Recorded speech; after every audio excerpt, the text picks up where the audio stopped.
Howard, do the players have enough leverage here to threaten a work stoppage next time the CBA comes around? Yeah, it's a great question. CBA is running through 2027. So as far as where the leverage will be by then, think about just how much the change in women's sports we've seen over the last couple of years. You go back to 2019, you brought up women's soccer, and I think it's important that it is framed in that way. Well, in 2019, Megan Rapinoe's team, a majority share of that team was sold in NWSL for $3.51 million.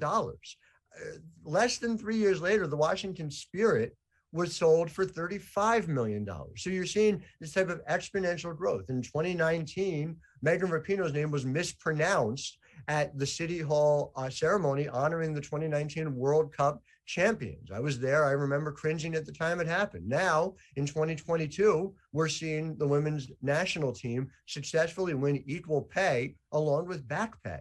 So things change so fast, it's very hard to say, but I'll give you one other thing to be on the lookout for. Next couple of years, the ESPN deal for being the primary carrier of WNBA games comes up.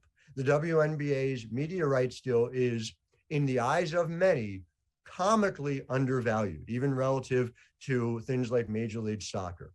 Let's see where that number is, because for a lot of these teams, the freedom to be able to invest is going to come with where that money comes off the top, in much the same way you see it across men's sports. Howard, we're going to see whether the streaming companies see what ESPN saw, which is, wait a minute, I can just put college basketball on. It's a great business model. Like, we'll see that TV contract, if they're giving games, and live sports is the only thing that moves the streaming needle. It makes people stop.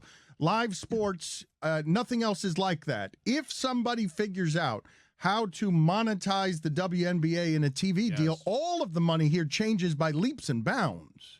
It's enormous. And by the way, not only is it live sports, but during a time that we've seen a lot of ratings go down, WNBA ratings keep going up. So you're not even just buying into live sports, which is, as you said very accurately, the most valuable commodity, but the one thing visually right now that seems to be increasing in viewership.